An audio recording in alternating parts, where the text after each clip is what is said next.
ಎಲ್ಲರೂ ಹೇಗಿದ್ದೀರಾ? ಚೆನ್ನಾಗಿದ್ದೀರಾ ಅಂತ ಭಾವಿಸ್ತಾ ಇವತ್ತು ನಾವು ಸಿಂಪಲ್ ಆಗಿರುವಂಥದ್ದು ಒಳ್ಳೆ ಕಾಂಬಿನೇಷನ್ ಇರುವಂಥ ಪದಾರ್ಥ ನಾವು ಮಾಡ್ಕೊಂಡು ಬರೋಣ. ಅದು ಯಾವುದಂತ ಹೇಳಿದರೆ ನೋಡಿ, ಬಸಳೆ ಹಾಗೂ ಹಲಸಿನ ಬೀಜವನ್ನು ನಮ್ಮ ಸೈಡಲ್ಲಿ ಪೆಳತ್ತರಿ ಅಂತಾರೆ ನೋಡಿ. ಈ ಥರ ಇದರ ಸಿಪ್ಪೆ ಎಲ್ಲ ತೆಗಿಬೇಕು. ಹೇಗೆ ತೆಗೆದು ಅಂತ ನಾವು ಹೇಳಿಕೊಡ್ತೇವೆ ಒಂದೊಂದು ಸ್ಟೆಪ್ ಬೈ ಸ್ಟೆಪ್. ಸೊ ಹಾಗಾದರೆ ಇನ್ಯಾಕೆ ತಡ, ಎಲ್ಲರಿಗೂ BA ಫ್ಯಾಮಿಲಿ ಪುತ್ತೂರು ಕಡೆಯಿಂದ ಸ್ವಾಗತ ಬಯಸ್ತಾ ಇವತ್ತು ನಾವು ಇದನ್ನು ಯಾವ ರೀತಿ ಮಾಡೋದು ಅಂತೇಳಿ ಪದಾರ್ಥ ನಾವು ನೋಡ್ಕೊಂಡು ಬರೋಣ. ನೋಡಿ, ಮೊದಲನೇದಾಗಿ ಇದನ್ನು ಹೀಗೆ ಪೆರೆಸಿದ್ರೆ ಕೂಡ ಆಗ್ತದೆ. ನಾವು ಇದನ್ನೇ ಒಂದು ಈ ಥರ ಪುಟಾಣಿಯನ್ನು ತೆಕ್ಕೊಂಡು ಅದರ ಮೇಲೆಗೆ ಈ ರೀತಿಯಾಗಿ ಜಜ್ಜಬೇಕು. ನೋಡಿ, ಈ ರೀತಿಯಾಗಿ ಜಜ್ಜುತ್ತಾ ಬರಬೇಕು. ಮತ್ತು ಇದರ ಸಿಪ್ಪೆಯನ್ನು ತೆಗಿಬೇಕು. ಯಾವ ರೀತಿ ಅಂತ ಹೇಳಿದರೆ ನೋಡಿ, ಈ ಥರ ಮಾಡಿದರೆ ಇದರ ಹೋಳು ಹೀಗೆ ಬರ್ತದೆ ನೋಡಿ. ಈ ರೀತಿಯಾಗಿ ನೋಡಿ, ಒಂದೊಂದನ್ನು ಸ್ವಲ್ಪ ಜಜ್ಜಿಬಿಟ್ಟು ಆ ರೀತಿಯಾಗಿ ಸ್ವಲ್ಪ ಈಚೆ ಹಾಕಬೇಕು. ಇದನ್ನೆಲ್ಲ ಈ ರೀತಿ ಮಾಡಿದರೆ ಸುಲಭ ಆಗ್ತದೆ. ಹಲಸಿನ ಬೀಜವನ್ನು ಹೇಗೆ ಡ್ರೈ ಮಾಡೋದು ಅಂತ ಹೇಳಿದರೆ, ಮೊದಲು ನಾವು ಹಲಸಿನನ್ನು ತಿಂತೇವಲ್ಲ, ಎಲ್ಲರೂ ಹಲಸಿನ ಹಣ್ಣನ್ನು ನಾವು ತಿಂತೀವಲ್ಲ, ಆವಾಗ ಈ ಥರ ಸಿಪ್ಪೆ ಇರ್ತಲ್ಲ, ಇದನ್ನು ಮೇಲಿದ್ದು ಒಂದು ಬರ್ತದೆ ಸಿಪ್ಪೆ ಥರ, ಅದನ್ನು ತೆಗೆದುಬಿಟ್ಟು ಚೆನ್ನಾಗಿ ಇದನ್ನು ತೊಳೆದು ಹೀಗೆ ಅದನ್ನು ಮತ್ತೆ ಒಣಗಲಿಕ್ಕೆ ಬಿಡಬೇಕು. ಆ ಕಡೆ ಈ ಕಡೆ ಅದನ್ನು ಮಗುಚಿ ಒಣಗಿಸಬೇಕು. ನಂತರ ಇದು ಮಳೆಗಾಲಕ್ಕೆಲ್ಲ ಯೂಸ್ ಆಗ್ತದೆ. ಈ ರೀತಿ ಪದಾರ್ಥಕ್ಕೆಲ್ಲ ಹಾಕ್ಬೋದು, ಒಳ್ಳೆ ಆಗ್ತದೆ ಪದಾರ್ಥ. ಮತ್ತು ಹಾಗೆ ಬೇಯಿಸಿ ಕೂಡ ತಿನ್ನುವಂಥ ಕ್ರಮ ಕೂಡ ಇದೆ ಇಲ್ಲಿ. ಇದು ನೋಡಿ, ಈ ರೀತಿಯಾಗಿ ಜಜ್ಜಿ ಆಯಿತು. ಇಲ್ಲಂತ ಹೇಳಿದರೆ ಈ ರೀತಿಯಾಗಿ ಪೆರೆಸ್ಬೋದು. ನಾವು ಬೇರೆ ಬೇರೆ ಥರದಲ್ಲಿ ಬೇರೆ ಬೇರೆ ಥರ ಮಾಡ್ತಾರೆ ನೋಡಿ. ನಾವು ಇದರ ಸಿಪ್ಪೆಯನ್ನು ಹೀಗೆ ತೆಗಿತಾ ಇದ್ದೇವೆ ನೋಡಿ, ಇಲ್ಲಿ ನಿಮಗೆ ಕಾಣ್ತಿರ್ಬೋದು. ಆಗ ಇಲ್ಲಿ ಕಟ್ ಮಾಡಿದಾಗೂ ಆಯಿತು, ಇದು ಮಾಡಿದಾಗೂ ಆಯಿತು, ಕಾಣ್ತಾ ಇದೆಯಲ್ಲ. ಹೀಗೆ ತೆಗಿತಾ ಬರೋದು.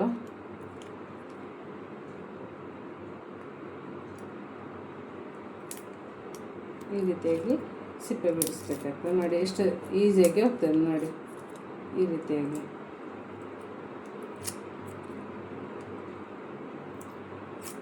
ಇಲ್ಲಂತ ಹೇಳಿದರೆ ನೈಫನ್ನು ಹಿಡ್ಕೊಳ್ಬೋದು.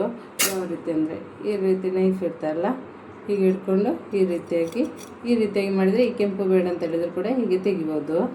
ಇದನ್ನು ನಾವು ಕೈಯಲ್ಲೇ ಸ್ವಲ್ಪ ಉಗುರಿದ್ರೆ ಅದರ ಸಹಾಯದಿಂದ ನಾವು ಈ ರೀತಿಯಾಗಿ ತೆಗಿಬೋದು.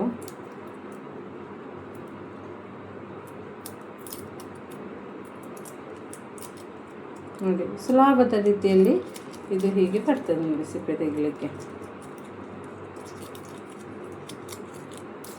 ಹಾಗೆ ನಮ್ಮ ಚಾನಲನ್ನು ಯಾರೆಲ್ಲ ನೋಡ್ತಿದ್ರೆ, ಫಸ್ಟ್ ಟೈಮ್ ನೋಡ್ತಿರೋರಿಗೆ,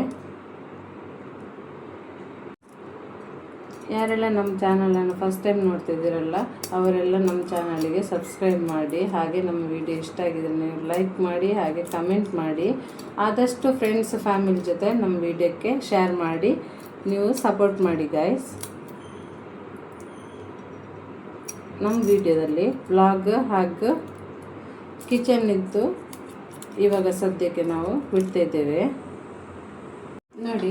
ಇದರ ಸಿಪ್ಪೆಲ್ಲ ತೆಗೆದಾಗಿದೆ. ನಾವು ಹೀಗೆ ಹಾಕ್ಕೊಳ್ತಿದ್ದೇವೆ. ಕುಕ್ಕರಲ್ಲಿ ಯೂಸ್ ಮಾಡಿದಾಗ ನಿಮಗೆ ವಿಸಿಲ್ ಬರುವಾಗ ಅದು ಬೇಗ ಬೇಯುತ್ತೆ ನೋಡಿ. ಇದನ್ನು ಕುಕ್ಕರಿಗೆ ಹಾಕ್ಕೊಳ್ತಿದ್ದೇನೆ. ಇನ್ನು ಇದನ್ನು ಚೆನ್ನಾಗಿ 1 ಸರಿ 2 ಸರಿ ತೊಳಿಬೇಕು. ಇದನ್ನು ಈ ರೀತಿಯಾಗಿರೋದನ್ನು ಇವ ನೋಡಿ, ಬಸಳೆ ಈ ರೀತಿಯಾಗಿ ಕಟ್ ಮಾಡಬೇಕು. ಇದನ್ನು ಸಣ್ಣದಾಗಿ ಕಟ್ಟು ಕೂಡ ಮಾಡಲಿಕ್ಕೆ ಆಗ್ತದೆ. ಈ ರೀತಿಯಾಗಿ ಕೂಡ ಹಾಕ್ತಾರೆ, ಈ ರೀತಿಯಾಗಿ. ಆದರೆ ನಾವು ಇದು ಕುಕ್ಕರಲ್ಲಿ ಬೇಯಿಸಿದವಲ್ಲ, ಇದು ಹೀಗೆ ಇದ್ದರೆ ತುಂಬ ಚೆನ್ನಾಗಾಗ್ತದೆ.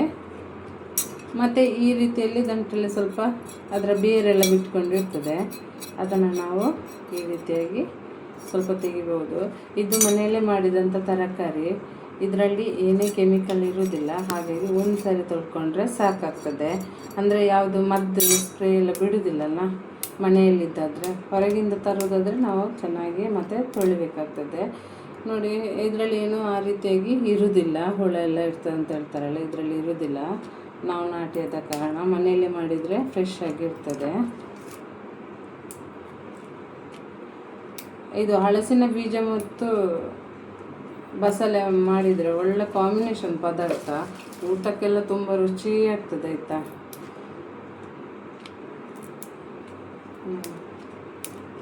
ಈ ರೀತಿ ಇಷ್ಟು ಸಾಕಾಗ್ತದೆ ಅಷ್ಟಕ್ಕೆ. ಬೇಕು ಅಂತ ಹೇಳಿದರೆ ಜಾಸ್ತಿ ಕೂಡ ಹಾಕ್ಕೊಳ್ಬೋದು. ನಾವು 4 ಜನರಿಗೆ ಮಾಡುವಂಥದ್ದು ಪದಾರ್ಥವನ್ನು ತೋರಿಸ್ಕೊಡ್ತಿದ್ದೇವೆ.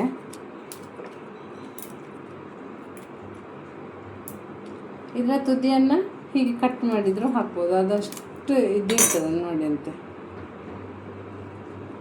ಕೈಯಲ್ಲೇ ಕಟ್ ಆಗ್ಬೋದು. ನೋಡಿ ಕಟ್ ಆಯ್ತಲ್ಲ, ಹಾಗೆ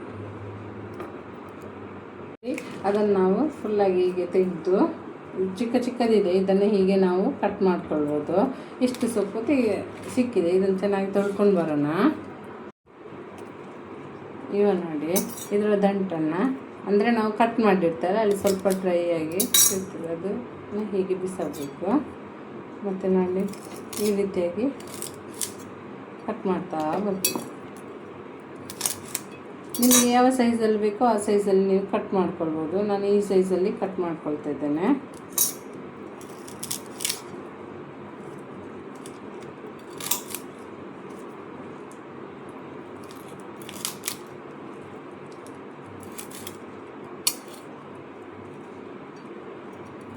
ಇದರಲ್ಲಿ ನಾರಿನಂಶ ಇರೋದ್ರಿಂದ ಮಲಬದ್ಧತೆಗೆ ಎಲ್ಲ ಹೆಲ್ಪ್ಫುಲ್ ಆಗ್ತದೆ, ನಿಮಗೆ ಸಹಾಯ ಆಗ್ತದೆ.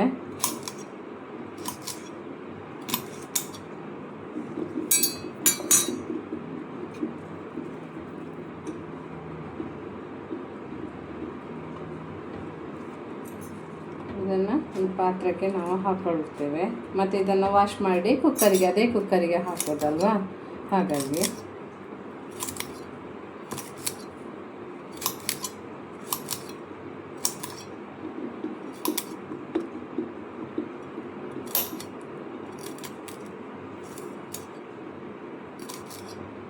ಮನೆಯಲ್ಲೇ ತರಕಾರಿ ಎಲ್ಲ ಮಾಡೋದ್ರಿಂದ ನಮಗೆ ಬೇರೆ ಅಂಗಡಿಯಿಂದ ತರಬೇಕಾಗಿರುವುದಿಲ್ಲ. ಸೊ ನಾವು ಮನೆಯಲ್ಲಿ ಬೆಳಿಬೋದು ಎಲ್ಲರೂ ಕೂಡ. ಯಾವುದೆಲ್ಲ ಮನೆಯಲ್ಲಿ ಈಸಿಯಾಗಿ ಆಗುವಂಥದ್ದಿದೆ ಅದನ್ನೆಲ್ಲ ಮನೆಯಲ್ಲೇ ಬೆಳೆದು ಬಿಟ್ಟು ಅದು ಆರೋಗ್ಯಕ್ಕೆ ಕೂಡ ಒಳ್ಳೆಯದು. ನೀವು ಕೂಡ ಅದೇ ರೀತಿಯಾಗಿ ಮಾಡಿಕೊಳ್ಳಿ. ಓಕೆ, ಇದನ್ನು ವಾಶ್ ಮಾಡ್ಕೊಂಡು ಬರೋಣ. ನೋಡಿ ನಾನು ಇದರಲ್ಲಿ ಮುಕ್ಕಾಲಿನಷ್ಟು ನೀರು ಹಾಕ್ಕೊಳ್ತಿದ್ದೇನೆ. ಈ ಮಗ್ಗಲ್ಲಿ ಮುಕ್ಕಾಲಾಗುವಷ್ಟು. ಮತ್ತು ಇಲ್ಲಿ ತೊಳೆದಿಟ್ಟಂಥ ಬಸಳೆಯನ್ನು ಹಾಕ್ಕೊಳ್ತಾ ಇದ್ದೇನೆ. ಚೆನ್ನಾಗಿ ಹಿಂಡಿ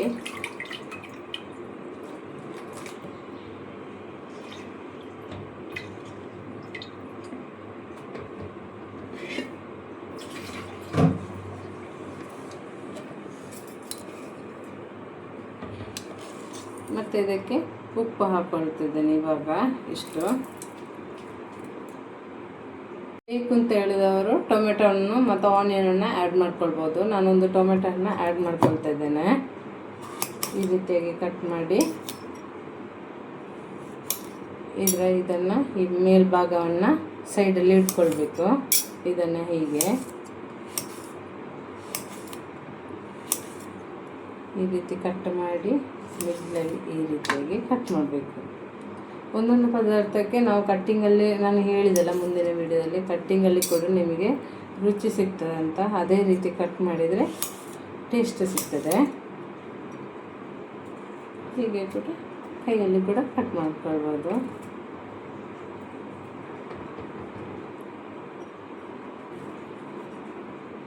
ಇದನ್ನು 3 ವಿಸಿಲ್ ಬರಲಿದೆ.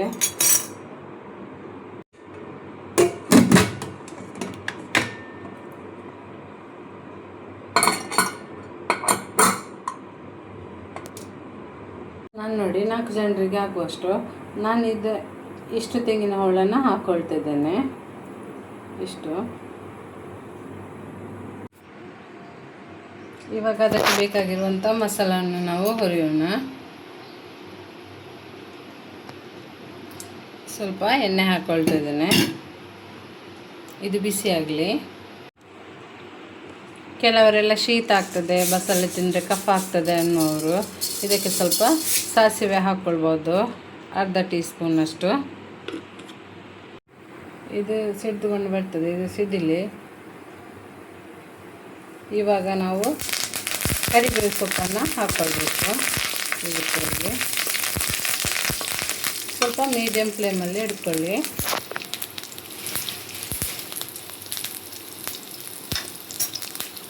ಇದು ದೊಡ್ಡದಿದೆ, ಚಿಕ್ಕ ಬೀಜ ಆದರೆ ಇದನ್ನು ಒಂದು 4 ಸಲ ಹಾಕ್ಕೊಳ್ಬೋದು. ನಾನು 2 ಸಲ ಬೆಳ್ಳುಳ್ಳಿ ಹಾಕ್ಕೊಳ್ತಿದ್ದೇನೆ, ಒಂದು ಸಣ್ಣ ಗೆಡ್ಡೆ ಆನಿಯನ್ ಹಾಕ್ಕೊಳ್ತಿದ್ದೇನೆ.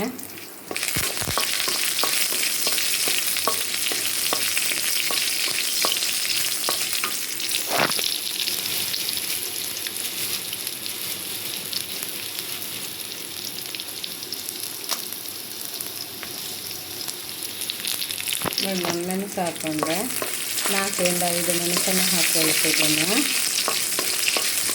ನಿಮಗೆ ಸಪ್ಪೆ ಇಷ್ಟ ಇಲ್ಲ ಅಂದರೆ ನೀವು ಸ್ವಲ್ಪ ಖಾರ ಮಾಡ್ಕೊಳ್ಬೋದು. ಮೆಣಸು 1-2 ಸೇರಿಸ್ಕೊಳ್ಬೋದು.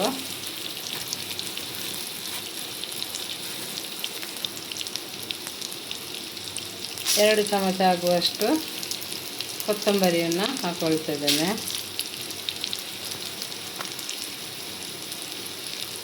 1 ಚಮಚದಷ್ಟು ಜೀರಿಗೆ ಹಾಕ್ಕೊಳ್ತಿದ್ದೇನೆ. ಎಷ್ಟು ಸಾಕಾಗ್ತದೆ. ಇದನ್ನು ಲೋ ಫ್ಲೇಮಲ್ಲಿ ನೀವು ಹುರಿದಷ್ಟು ಪರಿಮಳ ಇದಕ್ಕೆ ಒಳ್ಳೆಯದಾಗ್ತದೆ, ಒಳ್ಳೆ ರೀತಿಯಲ್ಲಿ ಪರಿಮಳ. ಮತ್ತು ಇದು ಹುರಿದ ನಂತರ ಇದು ತಣ್ಣಗಾಗ್ತದಲ್ಲ, ನಂತರವೇ ನೀವು ಮಿಕ್ಸಿ ಗ್ರೈಂಡ್ ಮಾಡ್ಕೊಳ್ಬೇಕಾಗ್ತದೆ.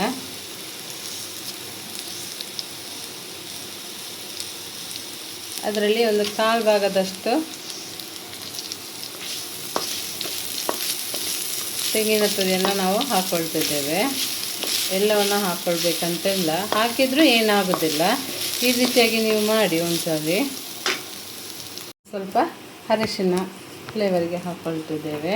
ಅರಿಶಿನ ಎಲ್ಲದಕ್ಕೂ ಒಳ್ಳೆಯದು ನೋಡಿ, ಅರಿಶಿನ ಹಾಕ್ತಾರೆ. ಇವಾಗ ಇದನ್ನು ಅರಿಶಿನವನ್ನು ಈ ತೆಂಗಿನ ತುರಿಯಲ್ಲಿ ಈ ರೀತಿಯಾಗಿ ಫ್ರೈ ಮಾಡ್ಕೊಳ್ಬೇಕು. ಓಕೆ, ಇದು ಇವಾಗ ರೆಡಿಯಾಗಿದೆ. ಇದನ್ನು ತಣ್ಣಗಾಗಲಿ. ನೋಡಿ, ಎಲ್ಲ ಹುರಿದ ತೆಂಗಿನಕಾಯಿ ಇತ್ತಲ್ಲ ಅದನ್ನೆಲ್ಲ ಹಾಕ್ಕೊಂಡಿದ್ದೇನೆ. ಮಸಾಲೆ ಹುರಿದು ಕೂಡ ಇದಕ್ಕೆ ಹಾಕ್ಕೊಂಡಿದ್ದೇನೆ. ಇವಾಗ ಸಣ್ಣ ತುಂಡು ಹುಳಿಯನ್ನು ಇದಕ್ಕೆ ಆ್ಯಡ್ ಮಾಡ್ಕೊಳ್ತಿದ್ದೇನೆ. ಯಾಕೆಂದರೆ ನಾವು ಟೊಮೆಟೊ ಆ್ಯಡ್ ಮಾಡ್ಕೊಂಡಿದ್ದೇವಲ್ಲ. ನಾನು ಇವಾಗ ಸ್ವಲ್ಪನೇ ನೀರು ಹಾಕಿ ಗ್ರೈಂಡ್ ಮಾಡ್ಕೊಂಡು ತರ್ತೇನೆ. ನೋಡಿ,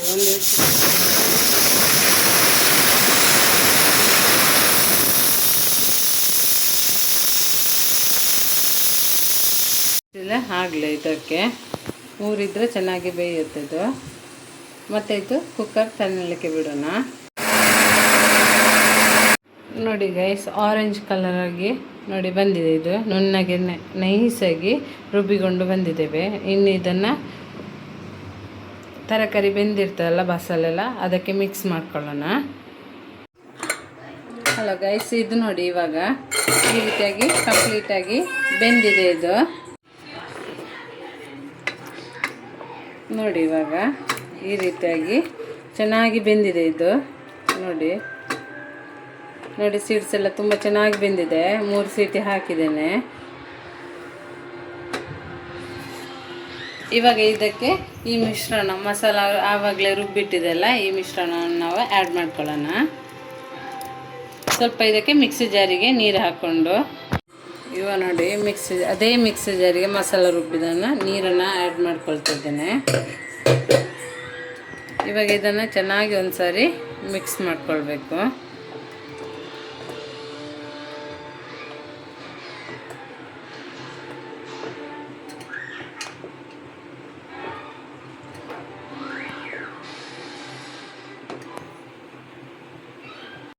ಹಾಯ್ ಗೈಸ್, ನೋಡಿ ಇವಾಗ ಇದು ಚೆನ್ನಾಗಿ ಕುದೀತಿದೆ.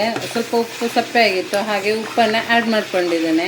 ಆವಾಗ ನಾವು ಹೋಳಿಗೆ ಉಪ್ಪು ಹಾಕ್ಕೊಂಡಿದ್ದಲ್ಲ, ನೀವು ಕೂಡ ನೋಡಿ ಈ ಹೊತ್ತಲ್ಲಿ ನೀವು ಉಪ್ಪನ್ನು ಆ್ಯಡ್ ಮಾಡ್ಕೊಳ್ಬೋದು. ಈ ರೀತಿಯಾಗಿ ಇದು ರೆಡಿಯಾಗಿದೆ. ಇನ್ನೊಂದು 2 ನಿಮಿಷ ಇದು ಹೀಗೆ ಕುದಿಲಿ, ಸ್ವಲ್ಪ ಮೀಡಿಯಮ್ ಫ್ಲೇಮಲ್ಲಿ. ಮತ್ತು ಇದನ್ನು ಸರ್ವ್ ಮಾಡ್ಕೊಂಡು ಬರೋಣ.